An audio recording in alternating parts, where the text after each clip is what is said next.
Hi, and welcome to Season 11 of My Words, Our Journey, the podcast. I'm Monty, your host and author. We're currently on Episode 4 of Less Than Perfect Endings.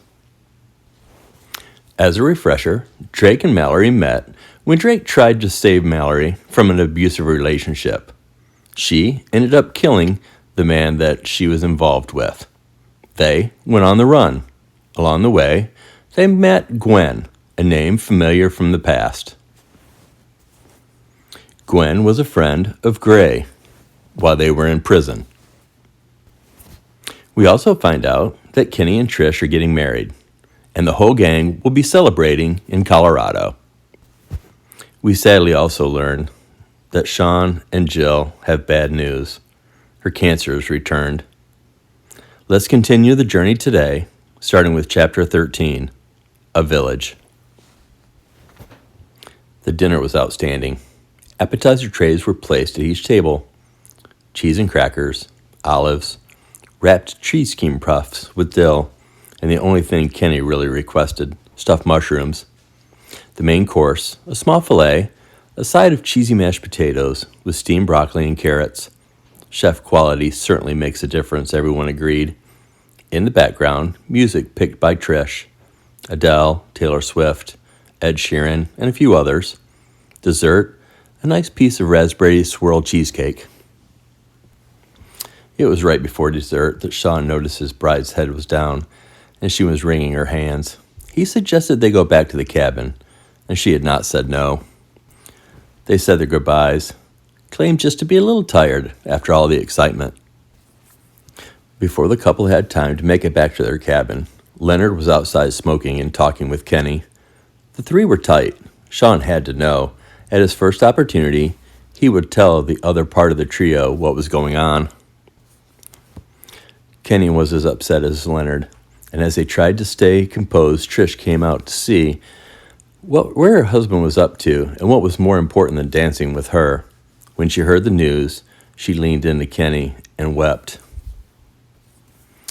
Kenny, Trish, and Leonard, and Styx were the last to leave. They probably would have stayed longer, but they knew the staff were waiting for their departure. They felt horrible about the situation, but good about their decision. They just hoped Sean and Jill would agree. First, Sean. The text read, "Meet us on your porch in 20 minutes." Sean read it twice. It was only 6:40 a.m. They were supposed to be on a mini vacation. He slipped out of bed. Jill didn't move. A couple minutes later, he was standing at the foot of his steps looking at Styx, Leonard, Kenny, and Trish. "Have a seat. We got you a cup of coffee. There's something we'd like to talk to you about." Kenny spoke and patted the back of the chair. Second, Jill. At 7:15, Sean slipped back through the front door of the cabin. Jill was sitting in the recliner, watching the morning pass by the window. When their eyes met, it was clear they both had been crying. Sean took a seat and told her that their dear friends wanted to speak with her. They were waiting for a thumbs-up text. He explained they were next door with honey buns, a small fruit bowl, and fresh coffee. Jill was confused, wrapped the blanket a little tighter around her body, and nodded okay. A minute after Sean texted, the door opened, and in walked their friends. This time, Trish took the lead. She sat down next to Jill, began to cry, and they held each other for a few minutes before Jill separated, looked at Sean with that, "I should be mad at you, but I'm not" look. He'd seen it before. When Trish was done talking, Jill looked each person in the room, directly in their eyes. Everyone was crying at this point, minus Styx. He had found a rug in the kitchen to rest on. Then, through tears, Jill said, "Thank you." Trish hugged her again, stood, and told the group they needed to leave. They had a lot to do, and a little time. She sounded excited. Kenny and Leonard knew they wouldn't be much help, but eagerly followed. Styx raced past him. He liked to be first. Back at Trish and Kenny's, Trish made her to-do list. Called the preacher, photographer, music coordinator, then reach out to her good friend Rachel, who happened to be the best travel agent.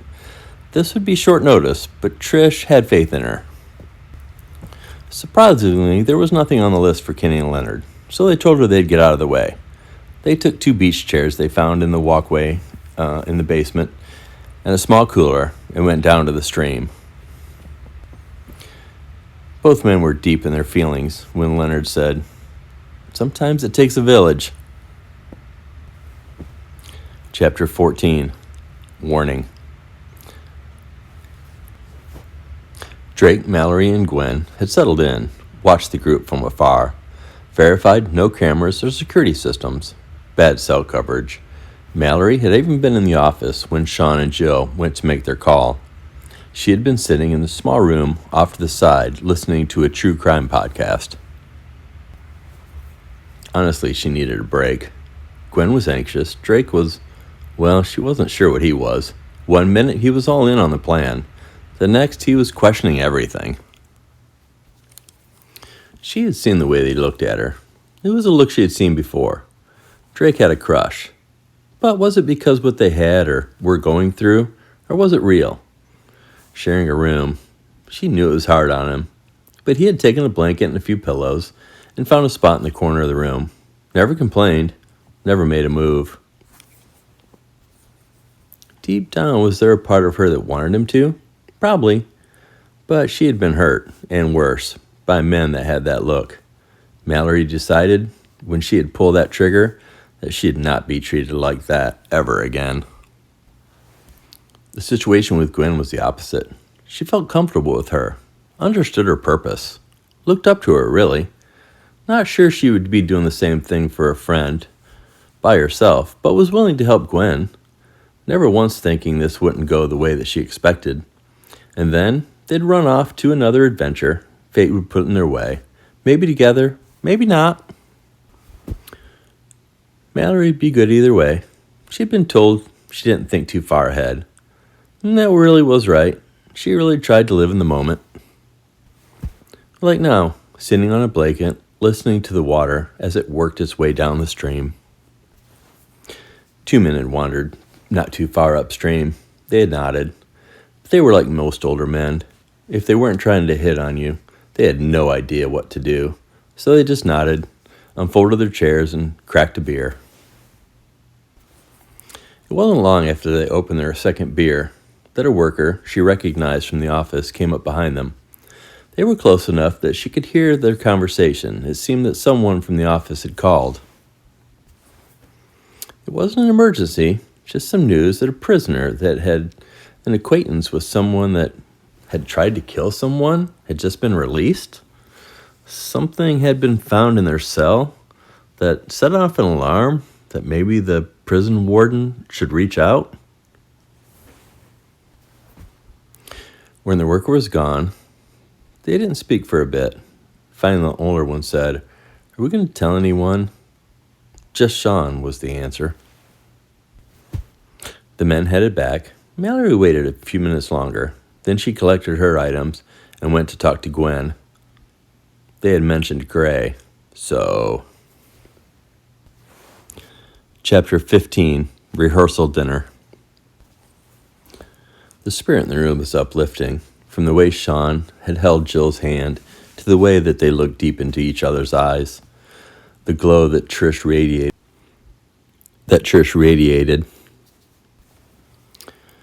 Not only because it was her time, but because it was her dear friends were having this moment, a special moment, a moment many did not get to plan when it was this time in their lives. Kenny was standing off to one side watching Sticks trying to make friends with Trish's parents. It was funny to him how a dog could always sense the ones that didn't like them, even when they gave no evidence of the fact. They just stayed away, veered the other way when they could. He had watched them on more than one occasion go the opposite direction just to get away from Sticks. But still, Sticks was wagging his tail, using his muzzle, trying to get loving any way he could. He had called and thanked Warden Taggart Stone for the heads up about Gwen. He had listened as the warden explained the deep cuts in the desk, dried blood, pieces of what must have been fingernails that had dried in the carving. It was an image he could not get out of his head. He hated that she hated him so much.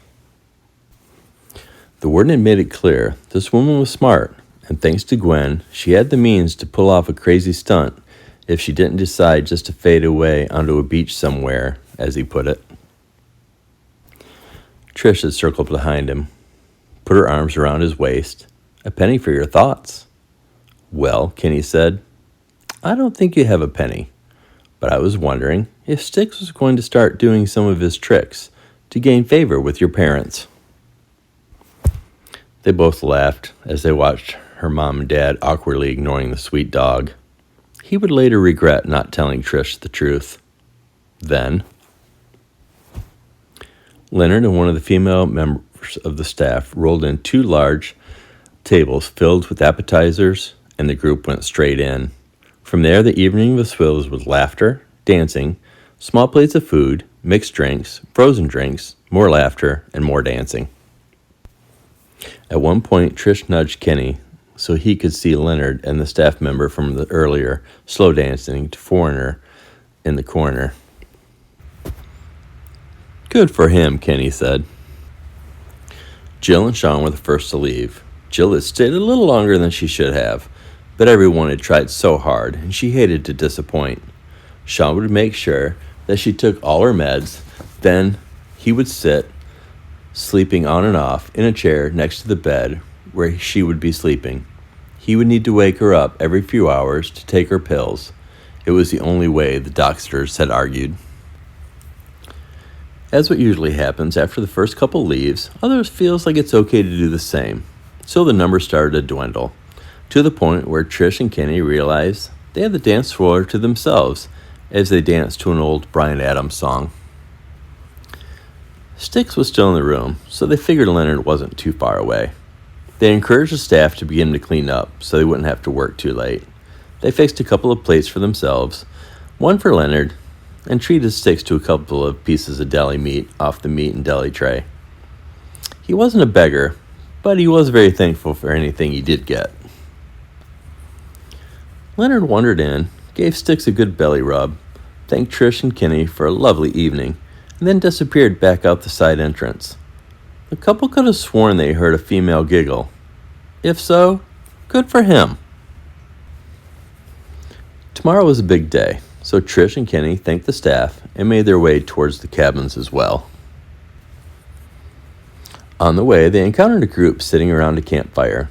A couple had guitars, while some of the women sang classic Fleetwood Mac. They stopped briefly, Styx at their side. He was their responsibility for the evening, it seemed, and they were okay with that. As they walked off, with their hands locked, Gwen smiled and whispered to herself, "Enjoy tonight. Tomorrow will bring vengeance." She had joined the campers about a half hour earlier, hoping to get a glimpse of the happy couple. It was a shame their rehearsal dinner would all be for nothing. Chapter 16. The Day. Trish was feeling good about the day. It was not the day she had dreamed of, certainly not. But having such good friends, the way Sean and Jill went from gloom to something to look forward to, it was nice. Besides, she was marrying her best friend today. The preacher had suggested they do the ceremony as one big event instead of 2. After a little thought, she had agreed. The woman she had hired to help with hair and makeup was a little nervous about now having 2 women to tend to, but Trish had assured her it would be fine. They were not new to the process. She was there to take it up a notch. The ceremony was a morning affair. Trish's thought when scheduling, she wanted the ceremony early. Then the stress and nerves could go away, and they could enjoy the rest of the day as a married couple. Kenny had left early, said the boys were going to take Styx for his morning walk, and then get ready at Leonard's. He would see her next when she walked down the aisle. She was thinking about Jill and Sean and the road ahead when Jill came through the front door. She smiled, but didn't hide the pain. Kenny and Leonard had shared the news they had gotten with Sean as the three watched Sticks do what dogs do. It was actually good to watch Sean's mindset change, even for a short time, giving his brain a reprieve from what he must be going through. The walk took them a little longer than they had planned. Time gets away from a few friends talking about a would-be killer while taking a walk near a running stream, with a dog doing most of the leading. There was no panic. They'd be ready on time. The venue was gorgeous. Trish had picked lilac and lavender. Kenny teased. He saw purple and light purple. He stopped when he could tell she didn't find it funny. He did have to admit the place looked great. As a precaution, the three had done a walkthrough, looked for anything out of the ordinary. They found nothing. The men were dressed and ready to go before anyone else arrived. So, they did another walkthrough. This time, again, nothing out of the ordinary. The piano player was a middle-aged man. He wore a dark suit, shiny black shoes. He smelled like smoke and bad mouthwash. But when he sat down and began to play, the men stopped and took notice. He played masterfully. In the adjacent hall, workers were busy. 3 ice sculptures, tables all set, flowers, balloons, tablecloths to match the wedding theme. You could hear the piano clear as day. It was just special, Kenny thought. Trish had spent umpteen hours planning all this for them, and now they were sharing it with Jill and Sean. The mood had changed, certainly, after hearing the news, but it wasn't sad or melancholy. No, more like nurturing, comforting, caring. Everyone focused on making this day special. While the wedding venue received its final touches, Gwen sat on the couch and again tried to explain to Mallory and Drake what would have been found in her cell. She had thought she had gotten everything, but after leaving, there was this thought in the back of her head. A picture she had left, a folded piece of paper. Then one day it hit her. Kenny Costco had been written into the wooden desk. A circle around the K. A dark carving around it, an X through it. It was under her desk calendar with the rainbows and the junk all over it. Gwen never thought about it, but when she walked out of the cell that final time, but she was certain that's what they had found. It would certainly put up a red flag. Chapter 17, The Wedding. It was a small group that had gathered at the wedding venue, small in size, but great in importance to Kenny and Trish. It was important to them that each person present, was present. When the famous music began, everyone stood. Sean, Kenny, the pastor, and Leonard were already standing, and on the other side, 2 of Trish's cousins. They didn't talk much, kept to themselves, so no one had really gotten to know them. But to each their own was Kenny's motto. His world stood still as he watched Trish walk down the aisle. Yes, he was aware Joe was there too, but he could not take his eyes off Trish. The 4 stood in front of the priest, as one couple renewed their vows, and the other were married for the first time, all promising to cherish the other until, we all know the words. The next hour plus was a blur. Hugs, laughs, lots of photos, then a nice meal, more pictures, hugs. It was everything Kenny and Trish had hoped, and it was important to them. Jill and Sean seemed to really be enjoying the moment. It had been a long time. It was the best wedding present they could have received. Trish and Kenny both agreed. The brides had decided to change out of their dresses and into more comfortable attire. While they were gone, Kenny, Sean, and Leonard took Sticks and went behind the tent. There they enjoyed cigars. Compliments to Leonard. They were the good ones too, he explained. The best according to Men's Health, which made them all laugh. The music played, and laughter could be heard from the guests. Sticks had wandered off a bit, on the scent of a squirrel or a rabbit, the group guessed. Leonard assured them he was a good dog. He wouldn't go far. The cheers coming through the wall told them it was time to rejoin the party. The ladies of honor had returned. A champagne toast was coordinated by Leonard and the banquet manager. She was a single mother of two grown children, lived with her dog Rex, loved Sticks, and laughed at all of Leonard's corny jokes. She was also the friend he had been hanging around with the previous evening.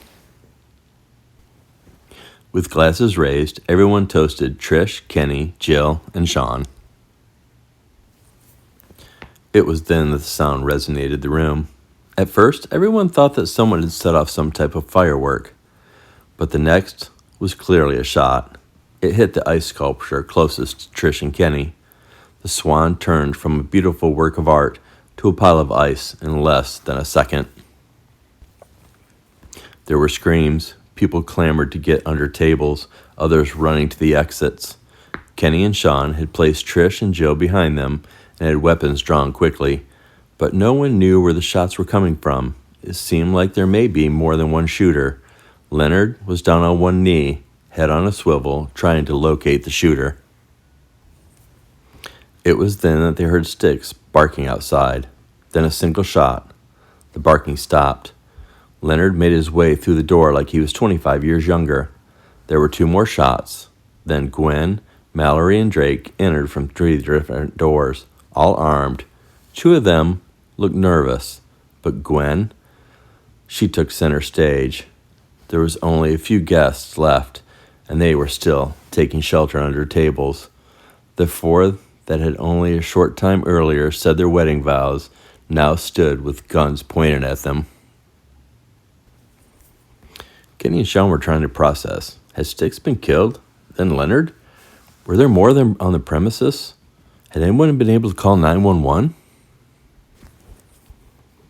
Gwen had that look one gets when they think they've won over an opponent that's hated. Not disliked, but hated. The kind that comes with generations of bad blood. Her only words, "This is for Gray." Shots rang, chaos, screams, shouts of instruction. When Kenny and Sean sensed they were having to reload, they grabbed the women and made for the same door Kenny had gone through. 2 reasons for that. 1, trying to get the ladies to safety, and 2nd, hoping the assailants would follow so the guests remaining could try to get to safety. It took everyone a moment to adjust their vision to the change in the lighting. There was no Sticks or Leonard lying in a pool of blood. That was good. But they were alone. Where had the intruders gone? Were there guests in harm's way? All Kenny could think were the words that she had said regarding Gray. The 4 agreed it would be best if Jill and Trish tried to go for help, in case no one had been able to get to call to 911. If they knew that the landline in the office was the only clear line out, then they had probably cut that line. They needed to try to get help as soon as they could. The SUVs were out front of the cottage, and the keys were in them. It was a short walk. They would stay behind the office and the next 2 cabins until they reached theirs. Then they'd be exposed for a moment while they ran to the front where the vehicles would be waiting. It was the best they had, both men wanting to get the women to safety so they could actually go to work. Everything went fine. No surprises as the 4 made their way around the back of the last cabin. There had been a certain safety feeling behind the structures. It slipped away as Kenny and then Sean led the way, gun at the ready, as they checked the SUVs to make sure that they were empty. They were. The women hurried into the vehicle, Trish behind the wheel. Jill was looking tired and aged. The stress showed more than they understood why. As the women pulled off the gravel and onto the pavement, there was the briefest sense of relief until that small voice behind them said, "Did you think of checking the brake lines before you sent your ladies off for help?" Turning, the woman behind the voice was gone. They stood in place, hoping, praying the brake lines had not been cut. The weight of the vehicle, the winding roads, add the fact Trish would be trying to go as fast as she could on the roads that she didn't know very well. Sadly, the voice had not been bluffing. Kenny had run behind the cottage to see if he could see the lights on the SUV, but he couldn't. Sean, frozen in place, scared for his wife, did not move until Kenny came back, patted his back, and said, "Let's do what we do." They had maybe made it 10 yards before they heard the sound both men had been praying that they wouldn't hear. It was as awful of a sound as they had feared, the sound of their wives crashing. Both had worked crime scenes, accident scenes over the years. The shot that went way too close over their heads caused them both to go into survival mode, get the job done, get to their wives. Chapter 18. Less Than Perfect Endings. Trish and Jill had made their hasty escape, Jill sitting still and silent in their passenger seat. In the shadows, her pale skin, sunken cheeks were not showing her in her best light. Trish had spent time in the country in Virginia, so she was not afraid of the twisty, winding roads. But as she took a corner a little too fast, she went to tap on the brakes. There was no resistance. As she pushed a little harder, the pedal went to the floor. The two women looked at each other for only the briefest of moments. There wasn't time. The 6,000-pound SUV flipped as Trish tried to overcorrect the wheel. There was no way that she was going to make the turns at that rate of speed. She was yelling how sorry she was to Jill, and in response, she could hear Jill praying. The vehicle flipped twice, maybe 3 times, before finally settling on its side. Trish was alive, thankfully, but trying her best to get to Jill. She felt responsible. 5 minutes later, she sent a text, "We're safe. Take care of business." She wasn't sure he'd get it, but she had to try. Leonard, Sean, and Kenny had cleared the common areas, verified the only phone line had been damaged. But where had the shooters gone? Leonard lit a cigarette, each member of the trio with their heads on a swivel, guns at the ready. They heard the sound before they realized what was happening. From the side of the cabin, Drake and Mallory came riding one of the four-wheelers, guns blazing. Only one problem. Neither of them were good shots while trying to ride a four-wheeler. If you had never done it before, it wasn't easy. It wasn't like the movies. So, the ATV flipped. Both shooters fell off. The female broke her leg, and the male dislocated his shoulder and took a bullet in the neck. The trio subdued the couple, and then did their best to tend to their wounds until the EMTs arrived. At this point, someone had to have called the ambulance and the authorities. "Where was Gwen?" Kenny yelled at the couple. "We've tried to help you. We didn't have to. Where's Gwen?" The female said, "You're Kenny, right?" "Yeah, figures. You seem like a Kenny." Then, off in the distance, a single shot. "Oops, I think we know where Gwen is." Kenny stood for a moment, trying to process what that meant. Then, with the realization, he took off running, hoping he was wrong.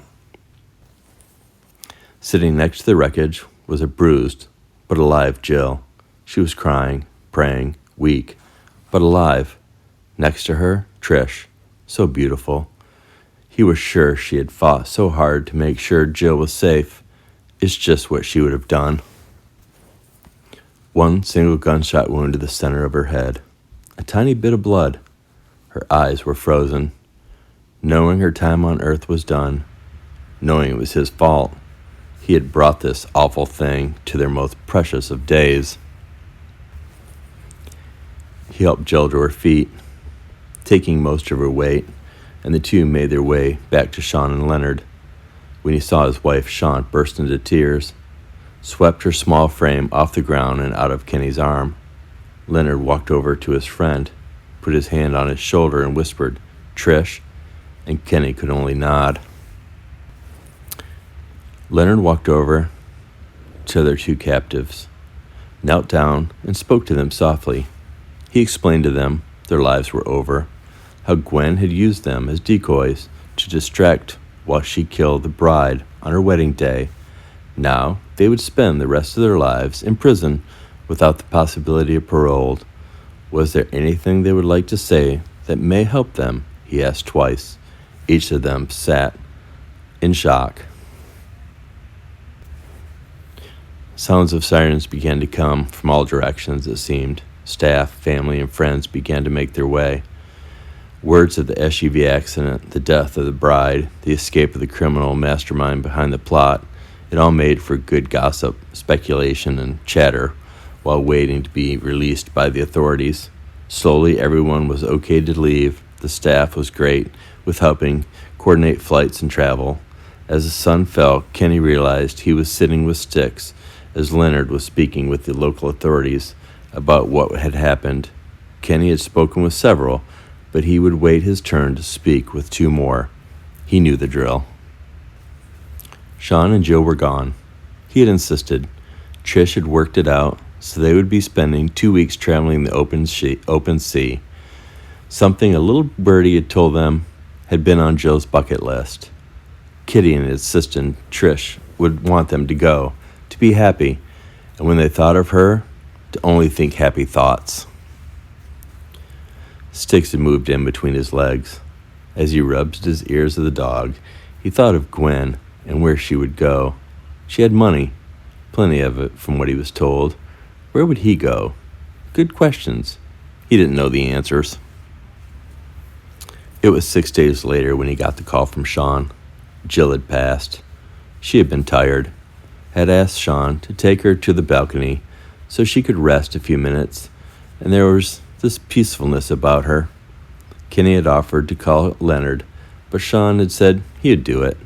They agreed to get together as soon as the ship got back into port in a couple days. Kenny actually texted after and said he'd meet him at the ship. The funeral for Trish was on the following Saturday. Small service, beautiful flowers, purple and light purple, her colors, Kenny had explained. He had held it together. The following week on that Thursday, there was a funeral for Jill, large service, much larger family on her side. A dinner was planned after. Leonard went. Kenny just couldn't. His friends understood. While his friends went through a buffet-style line filling their plates, Kenny sat in his vehicle staring at a picture of Trish. It wasn't her best picture. It was an older one. But to him, she was still perfect. She deserved the perfect wedding day and happy ending, Kenny thought, as a single tear rolled down his cheek. He had looked at her text 100 times. We're safe. Take care of business. That small voice we all have reminded him, in his line of work, he of all people should know. It's always a little less than perfect ending. And that concludes this journey. I know some of you may or may not be thrilled with the ending. I felt like that's the way this journey needed to go. I do feel like there's at least one more journey for Kenny, Leonard, and Sean in our future. So please look forward to that. And with that, I thank you for listening, and I hope you've enjoyed. I appreciate your support, and have a great day.